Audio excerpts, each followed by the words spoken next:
मालिकेमध्ये आपण पाहतोय आनंद आता समरच्या केबिनमध्ये काही रिपोर्ट्स फाईल घेऊन आलेला असतो आणि तो म्हणत असतो, हे बघ एकदा तू हे सगळे काही चेक कर. तेव्हा समर मात्र थोड्याशा विचारात हरवलेला असतो. आनंद त्याला विचारतो, काय झाले, सगळं ठीक आहे ना? मग आता तो म्हणत असतो, नाही रे, मला थोडंसं टेन्शन आलंय. मी ना स्वानंदी मॅडमचा विचार करत होतो. मग आता आनंद म्हणत असतो, बाप रे, तू चक्क स्वानंदी मॅडमचा विचार करतोयस आणि ते सुद्धा चक्क ऑफिसमध्ये. म्हणजे नवरा जेव्हा कामाच्या वेळी बायकोचा विचार करतो ना, तेव्हा मात्र इथे काही खरं नसतं बरं का. तू हा विचार का आणि कशासाठी करतोयस ते काही मला कळेल का? त्याच वेळेला तो म्हणत असतो, नाही रे, मला ना हल्ली कळतच नाहीये. म्हणजे इथे ना स्वानंदी मॅडम मध्येच हसतात, मध्येच रडतात, त्याचबरोबर मध्येच त्यांचा मूडसुद्धा बदलतो. म्हणजे त्यांचं नेमकं काय चाललेलं असतं ना, ह्या सगळ्या गोष्टी मला समजतच नाही आहेत, असं तो म्हणत असतो. अरे बायकांचं ना असंच असतं बघ, बायकांना ना इकडे कोणीही ओळखू शकत नाही. आणि उलट तुला सांगू का, त्या हसतायत, बागडतायत, ही गोष्ट चांगलीच आहे ना. तू एवढा त्या सगळ्या गोष्टींचा का बरं, कशामुळे विचार करतोयस?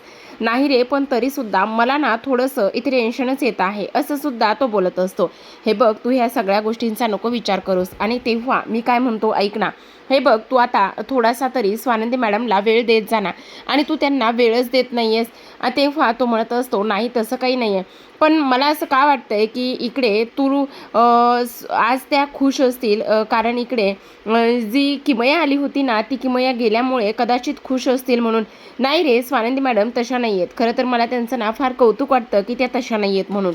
दुसऱ्या बाजूला आपण पाहतो आता इथे मंदाकिनी देवाला दिवा लावत असते आणि त्याच वेळेला शूजचं मात्र फारच जास्त बिघडलेलं असतं. शूज खूप जास्त चिडचिड करत असते. बऱ्याच ठिकाणी ऑडिशन्स देऊन झालेले असते. ऑडिशन्स देऊन झाल्यानंतर तिला मात्र पाहिजे तेवढा काही रिप्लाय आलेला नसतो आणि त्यामुळे तिची आदळापट होत असते. मंदाकिनी तिला म्हणते, काय चाललंय तुझं, अशी का वागतेस तू? तेव्हा शूज म्हणत असते, काय करू सांग ना मॉम, मला तर कळतच नाहीये. मला आता इथे मॉडेल व्हायचंय, मॉडेलिंगचा रोल करायचा आहे, त्यामध्ये करिअर करायचंय, पण मला कोणता पाहिजे तसा रोल मिळत नाही. आता मला काही वहिनी आणि आईचा रोल मिळणार आहे का, असं म्हणून ताणताण करतच निघून जाते. दुसऱ्या बाजूला स्वानंदी रूममध्ये आलेली असते आणि बेडवरती आता समरचा कोट असतो. तो कोट हातामध्ये घेते, एक बाई हातावर ठेवत असते आणि समोर उभा आहे अशाच पोझिशनमध्ये ती आता डान्स करत असते. तेवढ्यातच आजी येतात आणि आजी स्वानंदीला या अवस्थेमध्ये पाहतात. मग आता आजी म्हणत असतात, अगं बाई बाई बाई, हे काय चाललेलं आहे, आता मी काय बघते, चक्क तू तर समरचा कोट घेऊन नाचायला लागलेली आहेस, म्हणजे गाडी पुढे गेलेली दिसते. तेव्हा आजी म्हणत असतात, काय बोल ना. तेव्हा स्वानंदी मात्र दुसरीकडे चेहरा करते आणि लाजत असते. मग आता आजी म्हणत असतात, काय मी बरोबर बोलते ना? मग आता स्वानंदी हातातला कोट इथे बेडवर ठेवते आणि त्यानंतर आता लगेचच आजींचा हात हातामध्ये धरते आणि आजींसोबत नाचायला सुरुवात करत असते. तेव्हा ती म्हणत असते, नाही आजी, असं काही नाही. अगं असं काही नाही काय, आता आजीपासून एवढ्या सगळ्या गोष्टी लपवतं का बरं कोणी? आणि लपवण्याची मुळात गरजच काय आहे बरं, तुला सांग बरं तू. गरज काही नाही आहे, कळतं ग मला सगळं म्हातारीला. मी जरी म्हातारी झालेली असली ना तरीसुद्धा मला सगळ्या गोष्टी कळतायत बरं का. पण ही गोष्ट मात्र खरंच खूप आनंदाची आहे. खरंच स्वानंदी, मला तुझं आणि त्याचबरोबर समोरचं हे नातं पाहून आणि ह्या सगळ्या गोष्टी पाहून फारच आनंद झालाय. आता दुसऱ्या बाजूला शूश ही तिच्या खोलीमध्ये आलेली असते आणि खोलीमध्ये आल्यानंतर आता पंख्याला एक खूप मोठी व्हाईट रंगाची ओढणी तिने बांधलेली असते आणि स्वतःच्या गळ्याभोवती तो गळफास घेत असते. तेवढ्यातच आता इकडे मंदाकिनी तिच्या पाठीपाठी आलेली असते आणि शूश नेमकं काय करते हे तिला पाहायचं असतं. जेव्हा मंदाकिनी इथे शूशला ह्या अवस्थेत पाहते तेव्हा मात्र ती जोरातच किंचाळते आणि आवाज देत असते. आता रोहन घरामध्येच असतो. मग रोहन धावतच येतो. रोहन धावतच आल्याबरोबर इकडे आता तो शूशला इथे वाचवत असतो. मंदाकिनी खालून वर उचलून धरते आणि त्यानंतर इथे आता तो तिच्या गळ्याचा गळफास बाजूला काढतो आणि शूशला घट्ट मिठी मारत असतो आणि तिच्यावर ओरडत असतो. इथे मंदाकिनीला मात्र फारच मोठा धक्का बसलेला असतो की तिची पोटची लेक आज इथे आत्महत्या करण्याचा प्रयत्न करते. मग आता इकडे स्वानंदीचे बाबा म्हणत असतात, अगं हे सगळं काय पाहतोय मी, तुझी हिंमत कशी झाली हे सगळं काही करण्याची, आणि तू अशी कशी वागू शकतेस तेच मला काही कळत नाही. त्यावर ती म्हणत असते, अहो बाबा, काय हे करताय तुम्ही, असं कसं वागू शकता? म्हणजे तुम्ही येऊन सगळा काही प्लॅन, इथे माझ्या प्लॅनचे 12 वाजवलेले आहेत, म्हणजे मला नाही समजलं नेमकं काय झालंय. तर त्याच वेळेला आता मंदाकिनी कसलाच मागचा पुढचा विचार करत नाही आणि त्याबरोबर इकडे आता ती शूशच्या सनकन कानाखाली वाजवते आणि त्यानंतर ती म्हणत असते, काय चाललंय काय तुझं? आयुष्य म्हणजे तुला खेळ वाटलाय का? असं कोण इकडे ह्या पद्धतीने करतंय सांग ना. अगं आई तू असं काय करतेस, काय केलेस तू, मला का मारतेस तू? तेव्हा रोहन सुद्धा म्हणत असतो, शुश मी माझ्या एका मैत्रिणीला असंच आत्महत्या करण्यापासून वाचवलं होतं आणि ती स्टोरी सुद्धा मी तुला किती वेळा सांगितली होती. मग तू आज असं करतेस आणि आज माझी बहीण माझ्या नजरेसमोर आत्महत्या करायला लागली म्हटल्यावर मला काय वाटेल? का असं वागत होतीस? तेव्हा शुश म्हणत असते, अरे दादा थांब ना, अरे तू तरी समजून घे, अरे मी ऑडिशनची तयारी करत होते. तेव्हा आता इकडे स्वानंदीचे बाबा म्हणत असतात, काय ऑडिशनची तयारी आणि तू ही अशा पद्धतीने? तेव्हा ती म्हणत असते, बाबा मला ना इकडे मॉडेलिंगमध्ये करिअर करायचं आहे. मी कितीतरी ऑडिशन्स देऊन झालेले आहेत, कितीतरी व्हिडिओ शूट करून झालेले आहेत, पण मला कुठेच सिलेक्शन होत नाही आहे आणि त्यामुळे मला काहीतरी इकडे रिअल वाटावं म्हणून मी ह्या सगळ्या गोष्टी करत होते. आणि ते बघा समोर मी कॅमेरा सेट केलेला आहे आणि तुमचा काहीतरी गैरसमज झालेला आहे. अचानकच आई आली आणि सगळ्या प्लॅनचा इथे तिने पचका करून टाकलाय. काय करायचं सांगा बरं आता? आता मात्र इकडे स्वानंदीचे बाबा तिच्यावर चिडतात आणि म्हणतात, अगं वेडी आहेस का तू? कितीतरी मोठे मोठे कलाकार इकडे ह्या करिअरमध्ये किंवा ह्या ऑडिशन्स देऊन त्याचबरोबर कलाकार होऊन ॲक्टर होऊन त्यांचं करिअर नाही घडू शकले. अगं तुझ्या स्वानंदीताईकडे बघ, एवढी मोठी PhD केली, एवढा अभ्यास केला आहे आणि आज ती करिअरमध्ये इथे सक्सेस झालेली आहे. त्याचबरोबर तिचं सोड, तुझ्या दादाकडे सुद्धा बघ, त्याने सुद्धा एवढा मोठा डिप्लोमा केला आहे, तो सुद्धा त्याच्या करिअरमध्ये सक्सेस झाला आहे. अगं अभ्यास कर, हुशार हो. त्याचबरोबर हे अशा मोबाईलवर रील्स व्हिडिओ बघून आयुष्य घडत नाही आहे बाळा.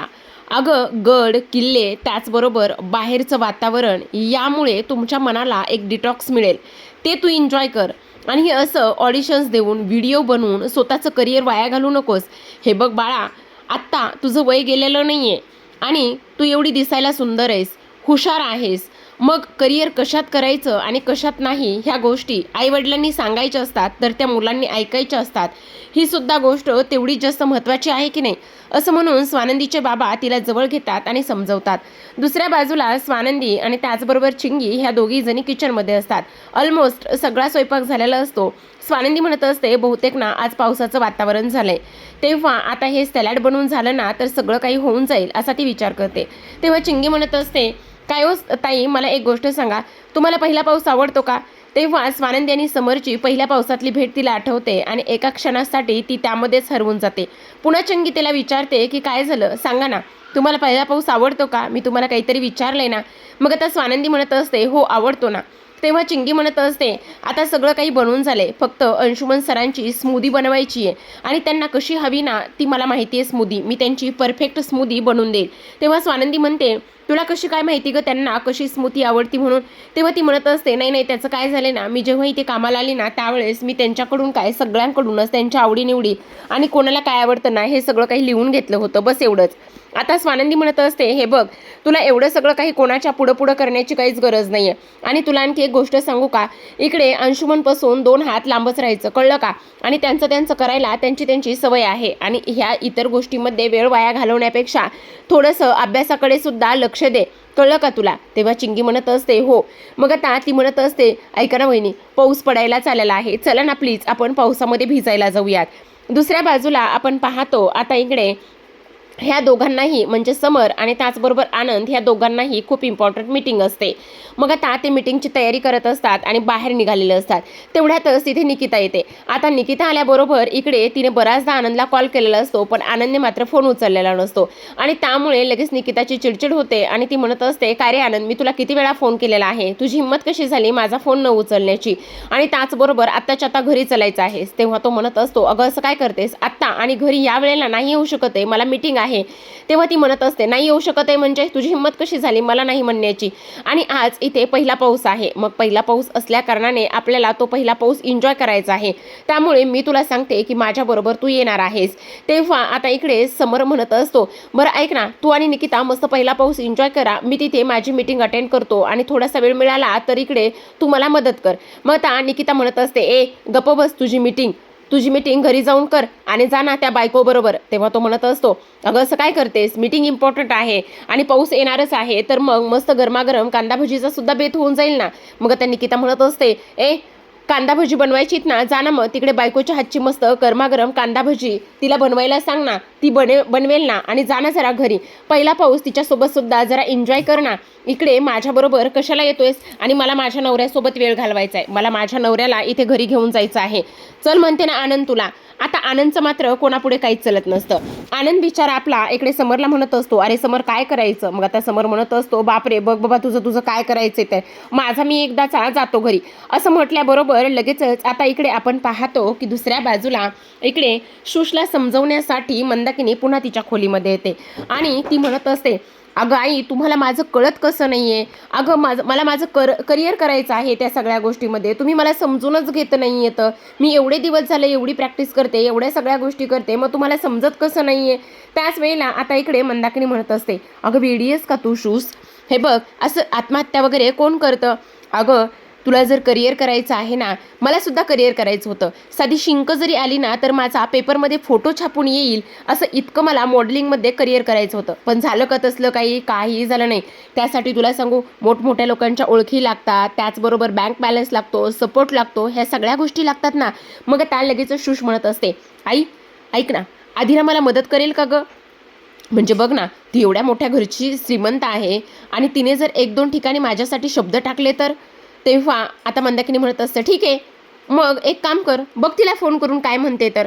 ती म्हणत असते, आई आता ती माझं कसं ऐकेल गं? तू सासू आहेस ना तिची, मग तू फोन कर. ए बाई ती माझं कधी ऐकायची? आई ऐकेल गं, तू एकदा फोन तर करून बघ. मग आता शेवटी मंदाकिनी अधिराला कॉल करते आणि अधिराला कॉल केल्यानंतर इकडे लगेच शुश म्हणत असते, मी सांगेल तसंच बोल. दुसऱ्या बाजूला आपण पाहतो पावसाचं मस्त असं थंडगार वातावरण झालेलं असतं. चिंगी आणि त्याचबरोबर स्वानंदी हे त्यांच्याच घराच्या बाजूला असलेल्या गार्डनमध्ये आलेले असतात, म्हणजे त्यांचंच गार्डन आहे. आता तिथे आल्यानंतर इकडे चिंगी म्हणत असते, खरं तर वहिनी मला ना हा पहिला पाऊस फार आवडतो बरं का, मस्त एन्जॉय करावंसं वाटतं आणि आता लगेचच येईलच बरं का थोडासा पहिला पाऊस. असं म्हणून चिंगी आता लगेचच हवेमध्ये 2 हात बाजूला पसरवते आणि पावसाचा आनंद घ्यायला लागते, गोल गोल फिरायला लागते. आता ह्या दोघींचं सुख मात्र इकडे ह्या दोघींनाही म्हणजेच मल्लिका आणि अर्पिताला बघवत नाही. आता इकडे अर्पिता म्हणत असते, बापरे एवढं सगळं काही परवा झालंय, एवढा सगळा ह्या स्वानंदीने राडा करून ठेवलाय, तरी सुद्धा हिच्या चेहऱ्यावरचा आनंद मात्र काही कमी होत नाही. काहीतरी केलं पाहिजे हिच्या ह्या चेहऱ्यावरचा आनंद घालवण्यासाठी. पण मला एक गोष्ट कळत नाहीये, दादाला सुद्धा इथे काहीच कसं वाटत नाही ग? परवा एवढा सगळा काही गोंधळ झाला तरी सुद्धा हा एके शब्दाने तिला बोलला नाहीये. दुसऱ्या बाजूला आता मंदाकिनीने इथे अधिराला कॉल केलेला असतो, तेव्हा आता मंदाकिनी म्हणत असते, अगं व्हिडिओस का तू? काय चाललंय तुझं? अगं तुझी ती नणंद आहे, तिला थोडी मदत कर, तुझ्या कोणाच्या ओळखी असतील तर त्यांचे कॉन्टॅक्ट दे आणि त्याचबरोबर तिला थोडी मदत केलीस, पुश जर केलंस तर चांगलं होईल ना. पण आता अधिरा मात्र तिला 2 लाख मोलाचे सल्ले देते आणि फोन कट करते. मग आता शुश म्हणत असते, काय ग काय झालं, काय म्हटली अधिरा? तेव्हा ती म्हणत असते, अगं तुला सांगितलं ना मी ती पोरगी आपल्याला मदत करणार नाहीये म्हणून. अशीच ग तिने आत्तापर्यंत आपल्या घरच्यांना 2 पैशाची मदत केली का म्हणून ती तुला मदत करणार आहे? उलट ती काय म्हटली माहितीये का? उलट शुशला म्हणावं स्वतःच्या पायावर उभी राहा, त्याचबरोबर स्वतःचं करिअर घडव. आणि इकडे मी एकदा मदत केली, 2दा मदत केली तर 3ऱ्या वेळेला मी मदत थोडी ना करणार आहे, तिचं करिअर तुलाच घडवावं लागणार आहे ना, बघ असं म्हटली ती. दुसऱ्या बाजूला अंशुमन त्याच्या खोलीमध्ये असतो, उकाडा खूप असतो, गरमत असतं, पण थंडगार हवेची झुळूक खिडकीतून आतमध्ये येते आणि त्याच वेळेला विचार करतो, बापरे बहुतेक पावसाचं वातावरण झालंय, पाऊस येणार आहे, म्हणून खिडकीजवळ येऊन पाहतो. आता खिडकीजवळ येऊन पाहतो, खाली नजर जाते तेव्हा चिंगी मात्र मस्त आनंदाने गिरक्या घेत असते. तेव्हा त्याचं लक्ष तिच्याकडे जातं आणि त्याच वेळेला आता इकडे चिंगी त्याच्याकडे पाहते आणि तो तिला फ्लँकीस देत असतो तर ही सुद्धा देते. मग आता स्वानंदीचं लक्ष चिंगीकडे जातं आणि ती तिच्याजवळ येते आणि म्हणत असते, काय ग चिंगे काय करतेस, तुझं काय चाललंय? तेव्हा ती म्हणते, नाही नाही कुठे काय चाललंय, काहीच नाही चाललं, मी मस्त एन्जॉय करते. तेव्हा आता स्वानंदी मनातच म्हणत असते, ह्या पोरीचं ना काय चाललेलं आहे ना, मध्येच हिचे मूड स्विंग होतात, कळतच नाही. दुसऱ्या बाजूला आता इकडे स्वानंदीच्या अंगावर कुंडी टाकण्यासाठी अर्पिता आतमध्ये गेलेली असते आणि तेव्हा लगेचच एका झाडाची कुंडी ती धक्का देत असते जेणेकरून स्वानंदीच्या डोक्यावर ती कुंडी पडावी म्हणून. पण स्वानंदी थोडी पुढे जाते आणि ती कुंडी मात्र तशीच जमिनीवर खाली पडते, तुटते. आता धावतच मल्लिका येते आणि मल्लिका आल्यानंतर आता लगेच स्वानंदी पाठीमागे वळून पाहते तर ती कुंडी बाजूला पडलेली असते आणि तेव्हा मल्लिका पुढे येते आणि स्वानंदीला बाजूला करते आणि विचारत असते, काय ग स्वानंदी तुला लागलं तर नाही ना, लागलं तर नाही ना. पण आता चिंगी पुढे येते आणि म्हणत असते, वहिनी काय झालं हे असं कशी कुंडी पडली. पण मल्लिका मात्र कसल्याच गोष्टीचा विचार करत नाही आणि सरळ सरळ इथे आता चिंगीच्या कानाखाली जाळ काढत असते. आता स्वानंदी चिडते आणि म्हणत असते, 1 मिनिट काकू, तुम्ही तिच्यावर का हात उचललाय? ह्या सगळ्या गोष्टीमध्ये तिची काय चूक आहे? मग अर्पिता म्हणत असते, तिची चूक आहे, तिच्यामुळेच ही कुंडी पडली. हीच नाचत होती, उड्या मारत होती आणि त्यामुळे ती कुंडी खाली पडली आहे.